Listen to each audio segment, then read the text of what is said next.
Eh bien, salut à tous, c'est le Doc, j'espère que vous allez bien et on se donne rendez-vous aujourd'hui pour une nouvelle analyse d'actualité. Comme d'habitude, j'affiche l'Instagram à l'écran afin que vous puissiez m'ajouter et m'envoyer vos nouveaux sujets. Cette semaine, ou plutôt dans cette vidéo, je vais vous parler d'un article de presse que j'ai lu il y a quelques jours et qui s'intitule « Le culte du corps ou la quête infatigable du muscle des générations YZ ».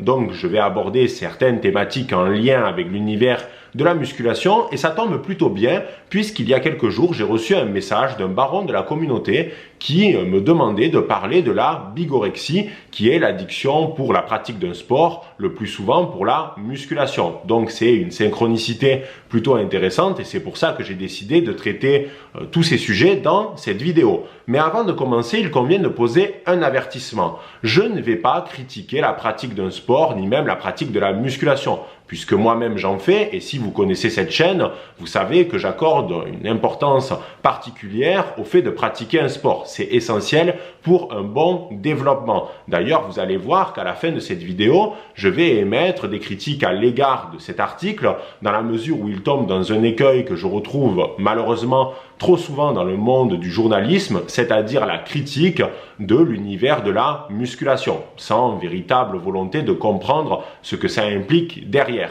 Mais avant de faire cette critique, je vais essayer de comprendre pourquoi il y a un engouement de plus en plus fort pour la musculation depuis quelques années, pourquoi beaucoup de jeunes décident de s'inscrire dans des salles de musculation, comprendre les causes de ce phénomène, puis ensuite j'aborderai à la fois la bigorexie, mais également ce qu'on appelle la dysphorie musculaire, qui sont deux notions différentes mais qui se complètent. Maintenant que tout ça c'est dit, nous pouvons commencer. Alors tout d'abord, l'article se focalise sur le fait qu'il y a de plus en plus de jeunes qui s'intéressent à la pratique de la musculation. Et ça, on peut le voir au quotidien, notamment quand on habite en ville, parce qu'il est vrai que depuis quelques décennies, il y a eu le développement de tout un tas de franchises, de salles de musculation. On peut citer Fitness Park, Basic Fit, et il y a même des salles de luxe comme par exemple les John Reeds. Donc, on voit qu'il y a eu la popularisation de franchises de salles de sport. Et en parallèle de ces franchises de salles de sport, il y a eu des magasins spécialisés dans la vente de compléments alimentaires comme par exemple la protéine en poudre. Donc, on ne peut que constater qu'en effet, il y a eu un marché de l'univers de la musculation qui s'est développé au cours de ces dernières années en France. Et de facto, il y a eu une augmentation du nombre d'adhérents dans ces différentes salles. Mais alors, comment expliquer ce phénomène? Comment ça se fait qu'il y a de plus en plus de jeunes qui s'intéressent à la pratique de la musculation?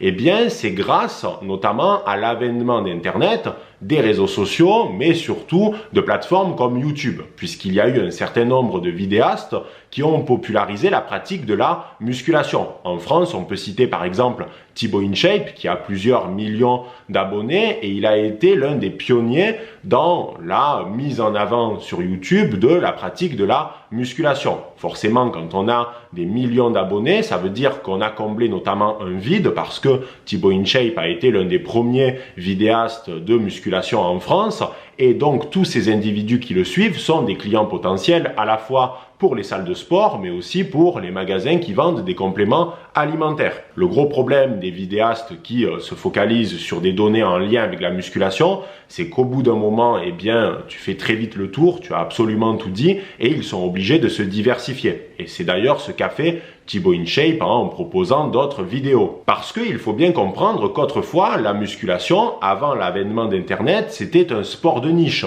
Il n'y avait pas de salle franchisée, c'était la salle du quartier et dans ces salles-là, il y avait un archétype d'athlète bien spécifique. Et petit à petit, ce microcosme est devenu de plus en plus mainstream, justement avec la popularisation de la musculation par le biais des vidéos YouTube, mais également par le biais des autres réseaux sociaux comme Instagram. Il faut également noter que notre pays, la France, a toujours eu un lien particulièrement étroit avec le monde du culturisme, de l'haltérophilie, puisqu'on a eu des personnalités comme Hippolyte Triat, qui au 19e siècle a lancé plusieurs gymnases dans Paris et c'était les balbutiements des salles de sport modernes que l'on connaît aujourd'hui. Donc c'est pas si étonnant, même si pendant un temps le culturisme a eu une sorte d'intérêt beaucoup plus grand aux États-Unis, avec ce qu'on appelle la Golden Era, avec des personnalités comme Schwarzenegger, c'était à partir des années 70-80, avec le concours de Monsieur Olympia, la Gold Gym, etc.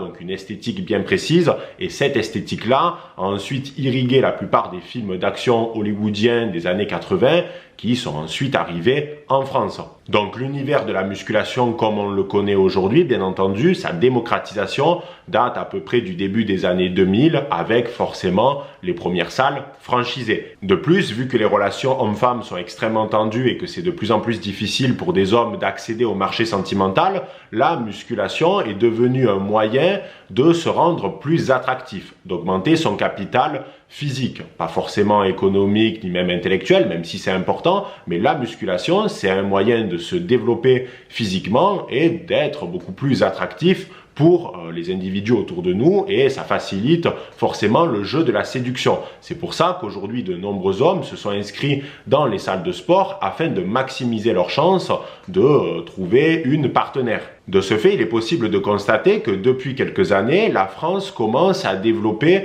une sorte de culte du corps que l'on retrouve habituellement dans des sociétés comme les États-Unis, pas partout forcément parce qu'aux États-Unis il y a également le fléau de l'obésité, mais que l'on retrouvait plutôt en Californie à partir des années 70-80, et en parallèle le culte du corps qu'il y a au Brésil. Là-bas, il y a un intérêt qui est tout particulier pour le fait d'avoir des beaux physiques par la pratique du sport, mais également par la chirurgie esthétique. Au Brésil, il n'est pas rare qu'une jeune femme ait plusieurs opérations à son actif pour se refaire par exemple les fesses, la poitrine, les lèvres, peu importe.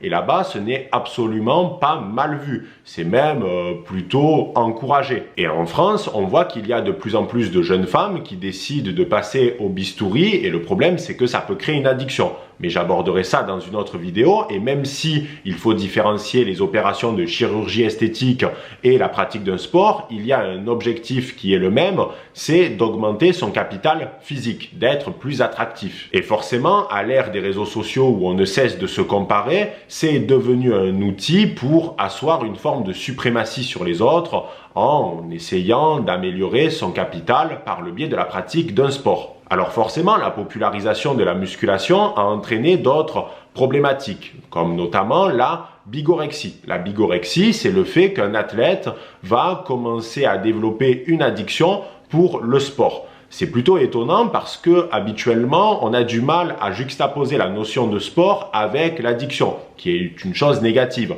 Parce que l'addiction, de base, c'est plutôt pour les stupéfiants, pour l'alcool ou ce type de considération. Donc c'est extrêmement difficile pour un individu qui est atteint de bigorexie de comprendre que cette addiction au sport peut être un problème. Alors comment ça se manifeste? Eh bien le plus souvent, c'est quand un athlète va se rendre au sport, par exemple à la salle de musculation, plus de 5 fois par semaine. Certains y vont même tous les jours. En fait, on peut parler d'addiction à partir du moment où le programme de votre journée va être rythmé au regard de votre addiction. C'est-à-dire à partir du moment où la musculation, par exemple, va devenir votre première raison de vous lever le matin et que tout votre emploi du temps va tourner autour de la pratique de la musculation. Le sport peut être extrêmement addictif car quand on va pratiquer une activité sportive, on va sécréter ce qu'on appelle de l'endorphine, ça va nous faire du bien, on va déstresser, ça va nous détendre. Parfois, il y a même un shoot de dopamine et forcément, ça peut entraîner une addiction.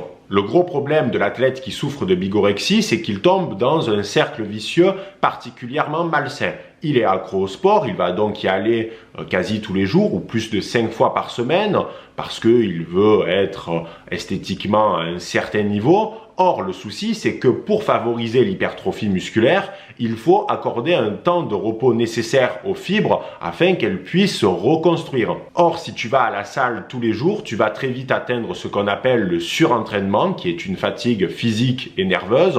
Ton corps va également sécréter du cortisol et ça va être particulièrement contre-productif. Pourquoi? Parce que tu ne vas plus produire de masse musculaire, tu vas être épuisé et tes performances vont être plus que mauvaises. Tu vas stagner, voire ne plus progresser du tout. Donc c'est un énorme paradoxe parce que l'athlète qui souffre de bigorexie souhaite aller au sport pour se développer, même si à la fin ça devient plus un plaisir de faire le sport en lui-même que l'objectif qui était derrière la pratique de ce sport. Et plus il va y aller, moins il va pouvoir se développer, donc ça a un effet contre-productif. C'est-à-dire que l'athlète qui souffre de bigorexie ne comprend pas qu'en enlevant juste quelques jours d'entraînement, il va s'entraîner mieux et donc progresser. Mais il est incapable de faire ce choix-là parce qu'il a besoin d'aller à la salle de sport. Si vous êtes un habitué de la chaîne, vous savez qu'il y a quelques semaines, j'ai rendu visite à mes amis de Rétromuscle et eux, ils ont une philosophie bien particulière.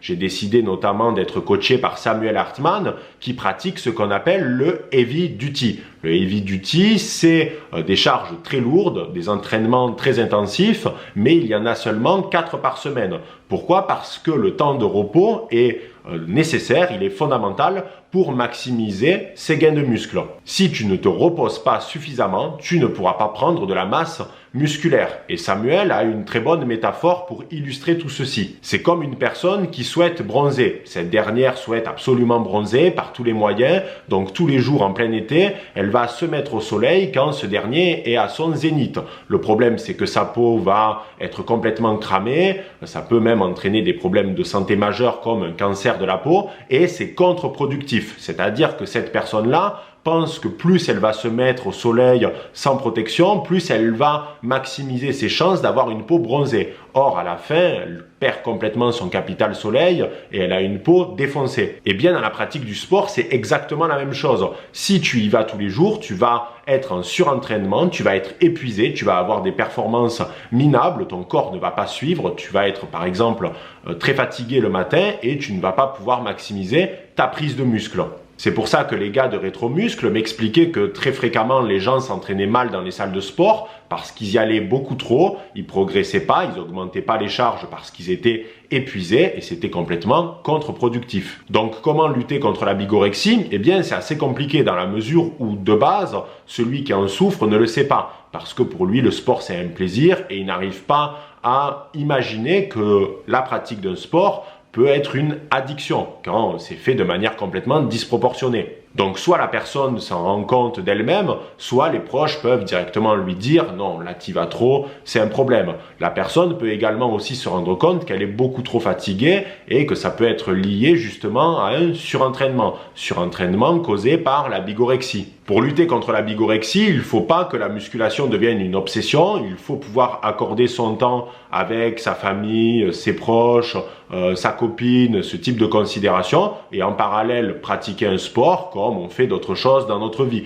Un juste équilibre entre toutes nos activités. Donc ce qu'il faut faire, c'est réduire la fréquence des entraînements, 4 ou 5 par semaine, c'est largement suffisant, et accorder des temps de repos pour laisser le temps aux fibres musculaires de se reconstruire. Mais il n'y a pas que le problème de la bigorexie, puisqu'on peut également parler de la dysphorie musculaire. La dysphorie musculaire, c'est quand un athlète va se regarder dans le miroir et il ne va jamais être pleinement satisfait du corps qu'il possède dans la mesure où il souhaite être toujours plus musclé, avoir toujours plus de gros bras, toujours plus de gros pecs, être de plus en plus énorme. Et ça provoque en lui du ressentiment parce qu'il a l'impression d'avoir un physique misérable alors que son physique est plus esthétique que 90% de la population. Le gros problème de la dysphorie musculaire, c'est que c'est toujours lié à cette notion de la comparaison. Or, la notion de la comparaison, elle est omniprésente dans l'univers de la musculation. Pourquoi? Parce que des influenceurs vont vous vendre des programmes pour que vous puissiez leur ressembler. C'est-à-dire que si tu veux avoir le physique de tel influenceur, tu dois acheter son programme. Vous voulez également le programme de tel acteur que vous avez vu dans tel film. Ces dernières années, j'ai vu une pléthore d'articles qui indiquaient comment se muscler comme tel acteur dans ce film. Et l'article en question vous donnait à peu près le programme d'entraînement de l'acteur en question pour que vous puissiez lui ressembler. Alors que la plupart du temps, cet acteur a les meilleurs coachs d'Hollywood ou alors qu'il prend en parallèle de la sauce magique. Il y a une règle d'or dans l'univers de la musculation qui n'est jamais respectée. C'est le fait de ne pas se comparer aux autres parce qu'il y a tout un tas de facteurs qui font qu'à la fin, on a un physique déterminé. Alors bien entendu, on a l'entraînement et la nutrition, mais il faut aussi prendre en compte notre métabolisme, notre génétique, notre taille, notre morphologie, le temps que l'on va consacrer à la pratique d'un sport, bref, à tout un tas de considérations qui font qu'à la fin, on a un physique extrêmement différent. Il y a également les insertions musculaires ou ce type de choses qui font qu'on ne peut pas avoir le physique de telle ou telle personne. On peut utiliser une autre métaphore, vous êtes un sculpteur, la nature va vous faire don d'un bloc de marbre, c'est le vôtre, c'est à vous de créer votre propre chef-d'œuvre avec ce bloc de marbre et ça sert à rien de regarder le bloc de marbre de votre voisin. Non, focalisez-vous sur le vôtre et essayez de créer votre propre chef-d'œuvre avec vos dispositions de base. Parce qu'il faut sortir complètement de cette idée que vous pouvez avoir le physique de tel acteur de manière quasi certaine, parce que vous allez suivre son entraînement ou sa diète. Non, ça c'est complètement faux. Et malheureusement, il y a trop de pratiquants de la musculation, des novices comme des suffisamment avancés, qui tombent dans ce piège-là de croire qu'ils peuvent avoir le même physique qu'un acteur déterminé. Et le souci, c'est que comme je l'ai souligné tout à l'heure, tout l'univers de la musculation, tout le marketing autour de la musculation repose justement sur cette comparaison où on vous vend l'idée que vous pouvez ressembler à un tel en achetant son programme ou ses compléments alimentaires. Alors que tout ça, c'est complètement faux. Beaucoup de pratiquants de musculation ne comprennent pas également qu'il y a un plafond de verre, c'est-à-dire qu'à un moment donné, vous ne pouvez pas être plus balèze que ce que la nature peut vous donner au regard des sacrifices que vous allez accorder à la pratique de la musculation. Au bout d'un moment, vous ne pouvez pas avoir des bras qui vont faire la taille de votre tête. Ce n'est pas physiquement possible, en tout cas naturellement. Après, je n'ai rien personnellement contre les athlètes qui décident de prendre de la sauce magique dans la mesure où c'est un choix personnel, ça ne me regarde pas, c'est pas mon corps et qu'ils ont des objectifs bien déterminés et ces objectifs-là ne sont possibles qu'en prenant ce type de produit. Mais je trouve que c'est extrêmement dramatique de voir des jeunes qui se lancent dans la consommation de sauce magique pour avoir des physiques toujours plus impressionnants alors qu'au final, ils n'ont pas d'objectif de compétition ou d'avoir une carrière dans le monde, par exemple, du bodybuilding. Donc prendre de la sauce magique quand on est un pratiquant de musculation basique, c'est complètement idiot et contre-productif dans la mesure où vous devez maximiser un beau physique avec juste une très bonne santé. Et ça déjà, c'est très bien. Il faut à tout prix éviter de se comparer avec les autres et il faut surtout se comparer avec ce que l'on était avant. C'est pour ça qu'il est important dans la pratique de la musculation de prendre des photos pour voir l'évolution. Et normalement, si on s'entraîne bien, si on est sérieux, on va voir une évolution positive. Et même si à un moment donné on régresse, c'est pas grave, il suffit de se réentraîner un peu plus comme il faut ou de faire attention à sa diète et à partir de là, on va rectifier le tir.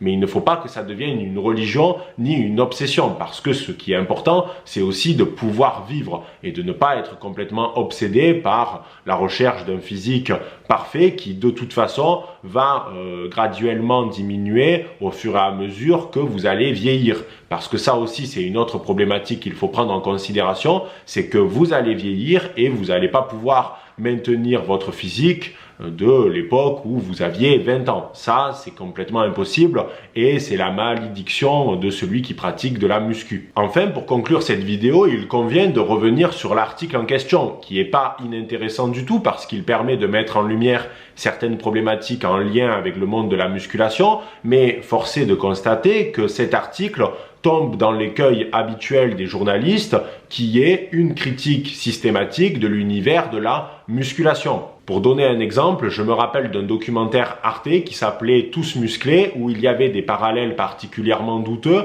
entre le fait de pratiquer la musculation et certains régimes totalitaires. Cette posture des journalistes, elle pose problème parce que même s'ils reconnaissent à chaque fois à demi-mot que le sport, ça apporte des bienfaits qui sont évidents, ils se sentent obligés systématiquement de casser l'univers de la musculation. Alors bien sûr, les pratiquants de muscu, au pire, ils s'en foutent parce qu'ils vont lire l'article, ils connaissent la réalité du terrain et ils s'en moquent, d'autant plus que ce sont des comportements qui restent assez tout marginaux dans l'univers de la musculation. Mais le principal problème, ce sont pour les gens qui vont lire ces articles-là, notamment des parents, et qui vont ensuite refuser que leur enfant puisse pratiquer de la musculation parce qu'ils ont lu tel article, ils ont vu tel reportage avec des raccourcis absolument stupides du style protéines en poudre est égal produit anabolisant, et ça malheureusement ça fait que certains jeunes adoptent ensuite un mode de vie sédentaire et ils ne pratiquent plus de sport. Même si l'article souligne que de plus en plus de jeunes décident de pratiquer de la musculation, il n'en demeure pas moins qu'en parallèle,